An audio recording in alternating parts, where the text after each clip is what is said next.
What if we had the power to bring every black leader throughout history together in this day and age? What could we accomplish? What if we brought the radical mobilizing of Dr. King together with the unapologetically black organizing of Malcolm X? What if we used the political ideas of Fannie Lou Hamer and put it with the successes of Julius Nyerere, Patrice Lumumba, and Maurice Bishop? What if we created an entirely new economic system based on the philosophies of Dr. Claude Anderson, Muammar Gaddafi, and Thomas Sankara?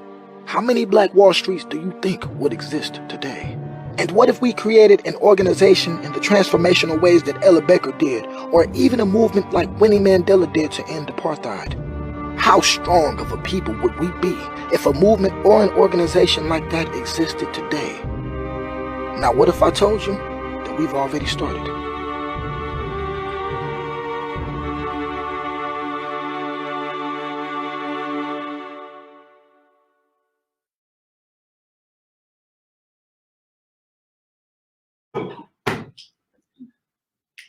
The FBI said that Martin Luther King Jr. was the most dangerous Negro in America. Think about that. Why would the FBI call someone who we have a holiday every year to celebrate, right? A lot of people, they just love King. He's the most welcoming and so let me just say this, we already said a little bit about this, King, when I say Martin Luther King Jr., what y'all think about? I have a dream. I have a dream speech. What else? Change. Change. March on Washington. March on Washington, right? Not by the content of his character. I mean, Not by the not by the color of his skin. Not by the content. I've been teaching y'all, so I'm out of it. I gotta get back. See, they messed up the rotation. Puff, puff, pass. Puff, puff, pass. But not by the color of the skin, but the content of the character. But to hear that he's the most dangerous Negro sounds completely opposite from this King we always hear about, right? So, what I did, I'm gonna hold this up, pass this around. Vincent Hardin, who I mentioned in this class before, who is King's speechwriter, who was actually a close friend of King, so close he called him Martin. Not, we think of Martin Luther King Jr. He called him Martin. He said that we were looking for a convenient hero. So basically what we did, what the United States did after King's death was they sanitized him and made him convenient and welcoming and lovely. But what Hardin said was, no. In fact, we need to think about Martin Luther King Jr. as an inconvenient hero. With that, everybody and their grandma and their cousin and their sister and them and their in-laws have written about Martin Luther King Jr. Right? If you just do a Google search, you will find articles, books, stories, cartoons. Haven't you seen that? Our friend Martin. Yeah, our friend Martin. Yeah. Yes. Yeah. So because we're out of time, so usually for our guests, we would usually stop class right now and look at a clip of that. But because we're out of time, we're not going to do that. So your homework assignment, if y'all had a homework assignment, would be to watch this clip, our friend Martin. But I said all that says, look, I am not claiming to be a Martin Luther King Jr. expert because there's way too much material out there for me to cover. But what I would say is this: when people talk about Martin Luther King Jr., they're talking about it from their perspective and the points that they want to make about him. So I gave y'all my cards out front. I've been influenced by Vincent Hardin. But the two takeaway words for this is he's the most complex and politicized characters of American history. Complex and politicized. Complex. So in that book right there that's going around, listen to how Vincent Hardin describes King's thought and King's life and his perspective of King.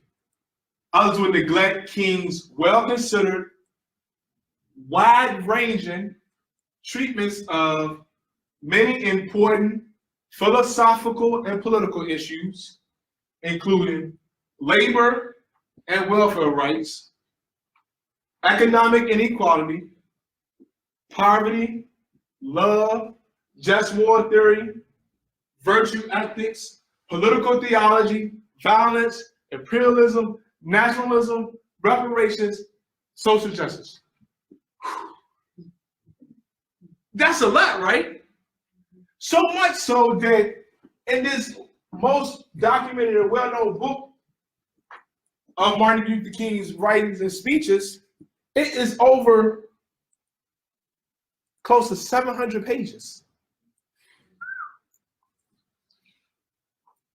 And the most thing we know about is that I have a dream speech.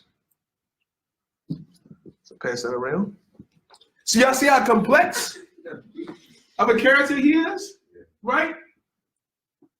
So then, what I will present in this lecture is we have basically a turning point of King. And he just demoted her. Did y'all see that? She snatched it from me first. She's like, what you got on my 40, Holmes? Oh, y'all. So we had so much fun. Look, y'all remember when he came in? He was like, my grandma gave me that chain. That dude was hilarious, yo. I know. So there was a time period where we basically paused King in 63, but we didn't see a shift in King's thinking and thought and his identity and who he is as a person around 65.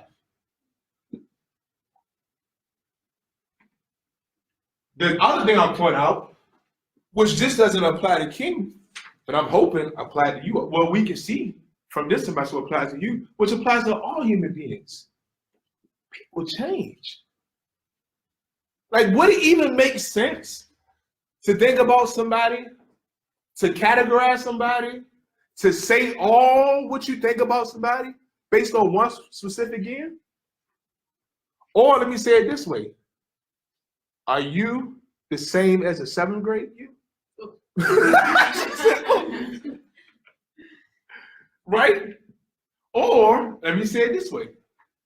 Corey, you're a senior, about to graduate. Are you the same as the freshman you? No. And that's only in a couple of years. And if I did my job right, are my students the same as the August 2019? Not at all. Not at all, right? So there's this transformation process that happens with life experiences, right? If we want to understand human beings in general, and specifically King, we need to think about these changes. So, like I said earlier, there's a politicized King, right? And King is famously known, right? Mass culture, 1963, I Have a Dream speech. Other activists, right? We're talking about activist organizers, they would see King as the nonviolent King. What people don't know was an interviewer came to King's home, and get this, it was like 58 or 59. Guess what this reporter said? He didn't have nowhere to sit because there were too many guns around. That's crazy, right?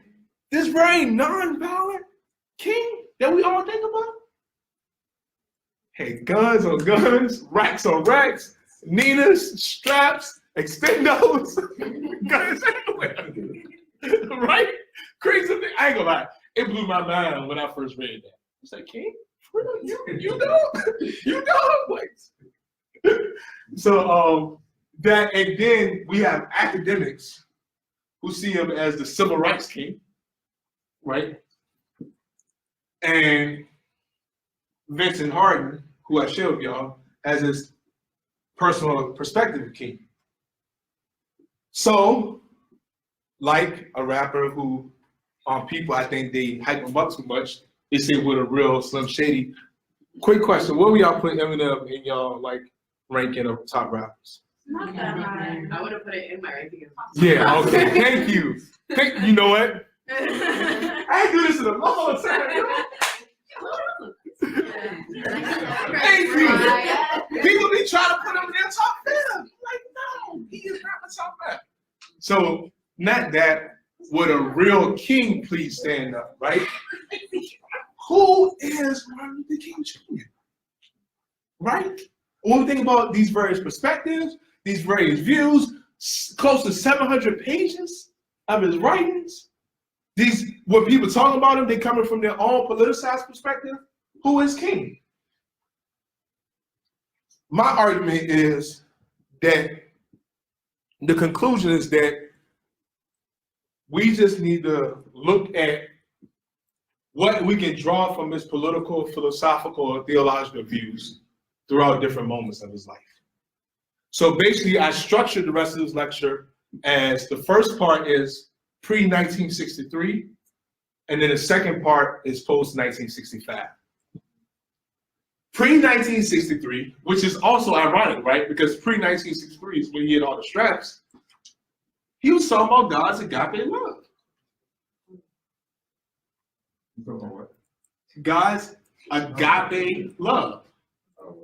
So, like, from like theological training, agape love, in the Greek New Testament, love is there are different Greek words used to describe love. Agape is one, and agape communicates unconditional love. And Danny, I remember we talked about this before. He was like, there's conditions to my love. I remember. Don't get mad at King yet. Don't get mad at King yet. Let's try to understand him first. So, my argument, the contribution I want to make as an Africana scholar, but also an Africana scholar who's trained in religion, is we need to think about King's perspective from a theological perspective. He was a Black Baptist minister who went to seminary. He's Reverend Dr. King. And this is the point that's going to bring the whole lecture together in the end. But this is key to understanding his theological, political, philosophical thought, right? And if we don't recognize King's Christian beliefs, then we will misunderstand King's political thought and who he is. So because of that, this is something you already know, right? Good versus evil, light versus darkness, justice versus injustice. That makes sense, right? Let's keep moving. This is what King says. But the end is reconciliation. The end is redemption. Now pay attention to this year. This is 1957. He wrote, this is in the Power of Nonviolence. Since the battle is about the forces of good versus evil, light versus dark, then actual change, the actual enemy isn't the specific quote unquote white man, but it is injustice. It is evil. It is the broken community between all human beings. So if we were win according to King in 1957, then there would be reconciliation. That makes sense? So then, again, these next two quotes, I'm gonna skip through these, are basically about his religious views, his thoughts on the cross. Then remember, again, reconciliation, right? Restore broken community. The resurrection, theological views. Resurrection is a symbol that, actually, can someone read these last 4 words for me? Seek to block community. The seek to block community. Y'all see that, right? This making sense? So for King, right, this will make sense why they're marching. This makes sense why they're saying we shall overcome, because ultimately there's this higher power who's fighting on their side, who's fighting with them, saying that we're going to win. The universe, God, is on the side of justice. Y'all see that? So then, good, God, justice versus the forces of evil. Is that plain? Is that clear? So in this, right, we have these notions of redemptive suffering. We have these notions of interconnectedness, and we have nonviolent resistance, right? Redemptive suffering connects directly back to resurrection, right? So if Jesus is an example on the cross, then your suffering, then the suffering of those marching who's fighting along King will restore the broken community, right? And then you have interconnectedness, and that this is actually like, he says this later, but I think this does a good job of explaining his views during that time period. Sierra, can you read this? I just miss your voice too, so and like, yeah. And this is like perfect. In a real sense, all life is interrelated. All men are caught in an inescapable network of mutuality, tied in a single garment of destiny. Whatever affects one directly affects all indirectly. That's beautiful though, ain't it? So no matter where you stand on King's view, on the pre-1963 King, how do you feel? This is something for us to think about. This network of mutuality tied in a single garment of destiny. It reminds me of the idea of we're not free until everyone's free. Exactly. If one of us oppressed, then we all oppressed. If I'm struggling in the hood, it don't matter how you doing in the burbs. Right? Because we're struggling in the hood. So if we're struggling in the hood, that means what y'all doing in the burbs, y'all should care about us in the hood. So that's why if you have that views, you can see why restoring that broken community would make sense. Right? So you can see why they will be involved in nonviolent resistance. And he literally lays out, and he says, well, a lot of people try to clown nonviolent resistors. He said, it's not a method for cowards. They literally used to get trained. They used to do training sit-ins. They used to do training of dealing with being taunted and mocked and get prepared for those water hoses used to hurt. Them dogs didn't play. That wasn't for cowards. And then this is just basically we talked about against the forces of evil, accept suffering without retaliation. And this again, like, goes back to love, right? I know some people like, oh, if you hit me, I'm swinging back. But let's just try to understand what he's saying. Because he's saying that through this redemptive suffering, it restores the broken community. It brings shame on the actions of the oppressor.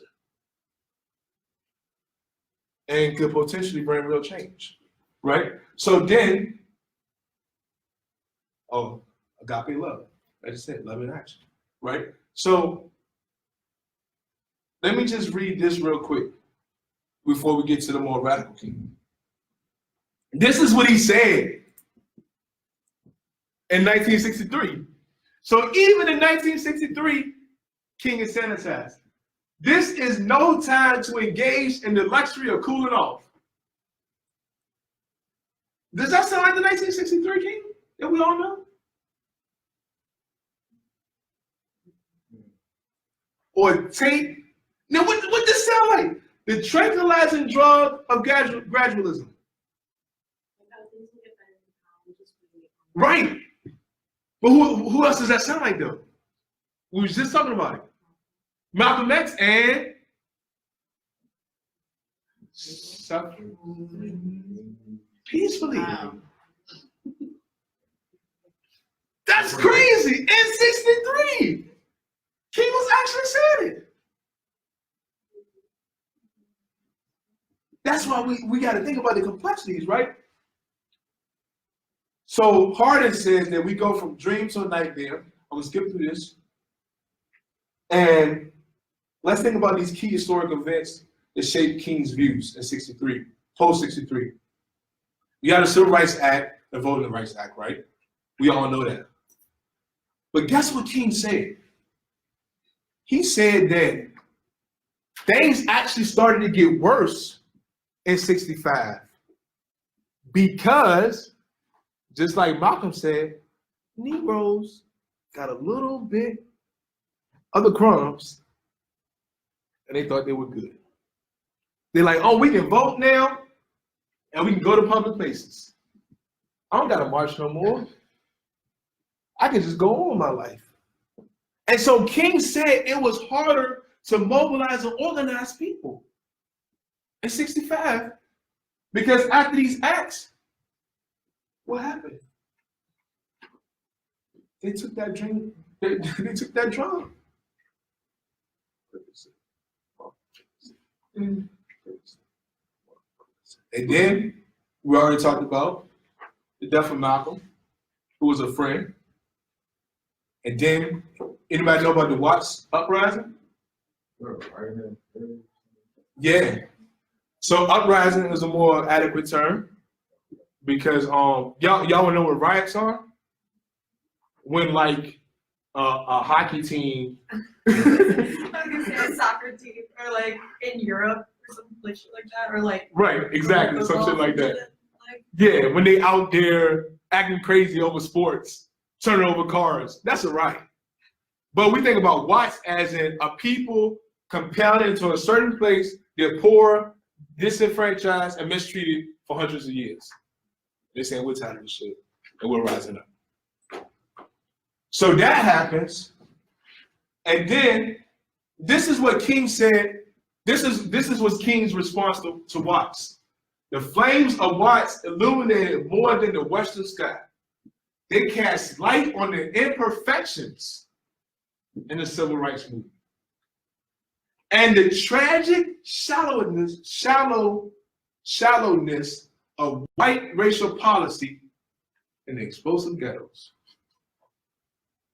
Y'all hear that tone, though? That don't sound like he got a dream, do it? And then, this is what Hardin said, he became more harsher. So when we get to 1966, Vincent Hardin said this is a clear moment where he said that the king that we knew from the marches, talking to Lyndon Johnson, all of that, no longer exists. I would say that this is a gradual change in thinking over time, because nobody just change their thinking overnight. So we don't know if it happened in 65, 64, whatever. I have a quick question. Yeah. You know that one quote where Martin Luther King supposed to say like his greatest speaker to the Yeah. Was that like a form of regret or like? I can't remember the context of it. Google it real quick to see what the speech was. Because I might know, if I know whether it was like beyond Vietnam, it depends on the context of the speech. So that's a good point, right? So people would take his quotes as if it was just like speaking to every situation. But he's literally talking about a specific situation, the time period, when he's making that quote. Also happened in 1966. Black Power. Uh-oh, it is. Da-da-da. Y'all know who that was, right? There we go. Yes. I know Tales too, y'all. It's hard to move with Tales. I'm saying it loud.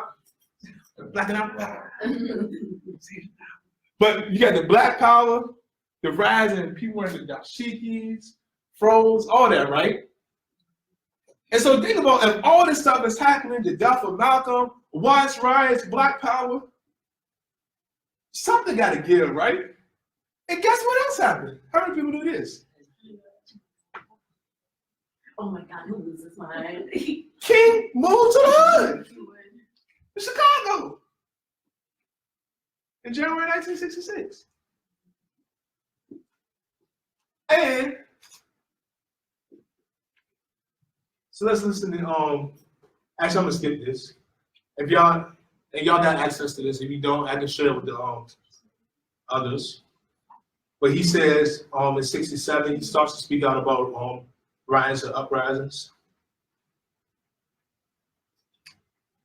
This right here, for me, is an example of a transformation in King's thinking. And this is in the speech, I think it's Beyond Vietnam. So just so y'all know, that King caught a lot of flack for speaking out against Vietnam.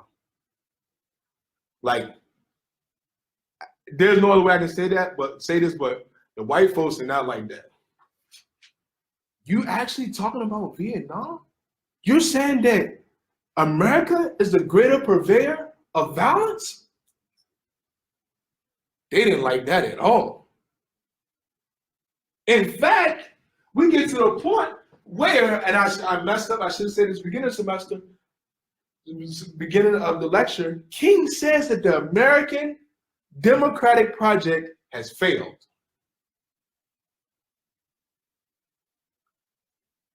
That kind of reminds me of another point I think King made in one of his speeches, where he was like saying that one of the biggest enemies is like centrists. Yep, liberals. Centrists and liberals.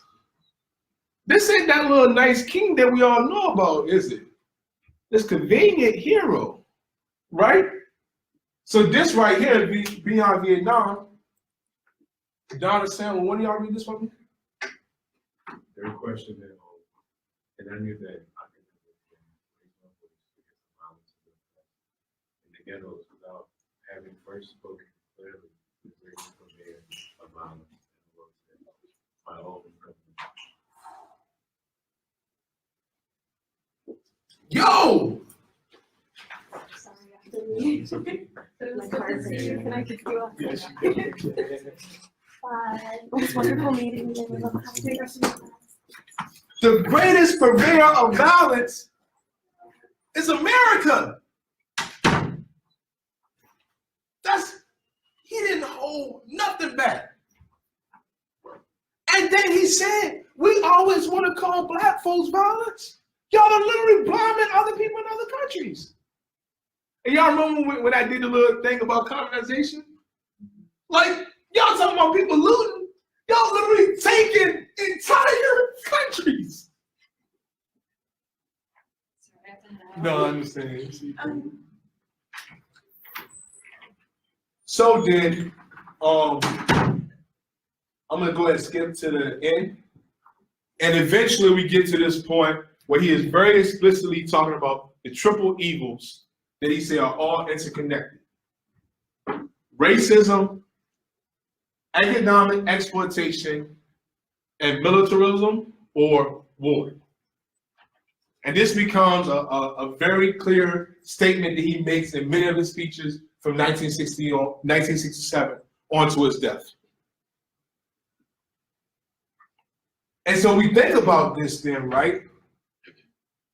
Economic exploitation, militarism, racism, who's going to be the poorest, most disenfranchised, most disadvantaged, in what race? Any guesses? African descent Yep. Living where? in America. Oh, this is not America. No, you're right, in America. But we're in America. Exactly. We're poor folks. So he gets to the point, I didn't put it in the slides, where he actually begins to start the poor people's movement. Go ahead. That's what the whole burning house, that's actually what he's talking about. Ah. Yeah. So it all comes together, right? So then, King says, and what do we, I'm going to go to this, and then I'm going to close with his own words. Exposing evils that are rooted deeply in the whole structure of our society. It reveals systemic rather than superficial. That dude had some words, didn't he? Bars. Systemic rather than superficial flaws, and suggests that radical reconstruction of society itself is the real issue to be faced. In other words, the only way this is going to work is that we completely scrap everything and start all over. Essentially, Martin Luther King Jr. had lost all faith in the American democratic system. This was the main point I wanted us to, this is why I was like, I gotta teach this lecture. Because for me, what this tells me, even though I don't agree with all of King's thoughts, his political views, what he's saying right here is what we need to know today. Especially in an election cycle, if you hear any political anybody running for office saying that they believe in America, then they wrong. Straight up. There's no way this system can work. It's literally ingrained into, what he said, is deeply rooted in the structure of our society. There's nothing redeemable about America. And this is what Martin Luther King Jr. was saying before he got killed. And so when you start talking about speaking out against Vietnam, and you start organizing the poor people's movement, not only black folks, so get this, the poor people's movement were all poor people, which attacks capitalism, and you say that the very structure of our society is flawed and evil, then this is why he's the most dangerous Negro in America. And this is why they killed Martin Luther King Jr. So I'm going to close with his words. All of these mean absolutely nothing. You may even give your goods to feed the poor. You may bestow great gifts to charity. You may tower high in philanthropy. But if you have not love, your charity means nothing. You may even give your body to be burned and die.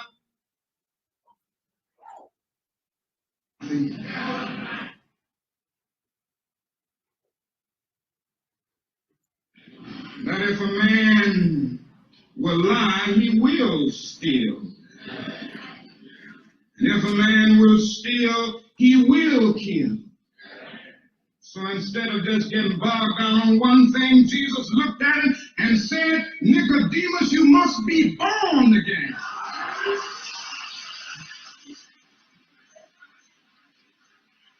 In other words, your whole structure must be changed. A nation that will keep people in slavery for 244 years will thingify them and make them things.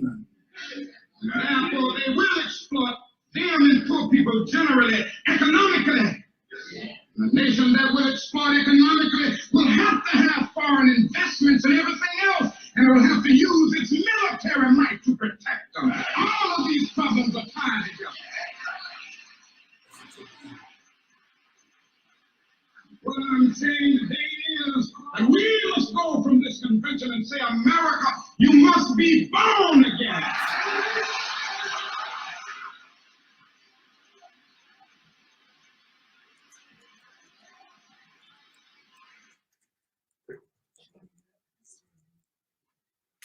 I think it's how he used like Christianity and speaks about how like quarantine, counseling. He was trying to like use that for America as well. This is exactly why, at the beginning of the lecture, I said you gotta understand still I was confused. If you want to understand King. And to be born again isn't just I don't know, the popular view of go down in the water and come back up. It's like, no, a whole new creation. A completely, radically, exponentially, any adjective I could think to describe complete transformation, difference. As in, America, you are evil.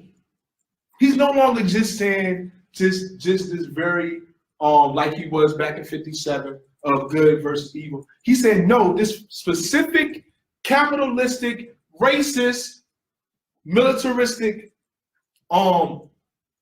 thinking, dehumanizing system is evil, and it must be. And if we keep in the buck, he said it literally needs to be torn down completely and started all over. And after that, things will continue to be the same way they have been for the past 500 years. Son, what are you doing? Are you dreaming? Are you dreaming about the times we're in? What we're going through? I used to dream like you too. I used to dream about a time when we were free, a time when we were home. There was a time when I dreamed like you, when nothing else mattered but the upliftment of our people.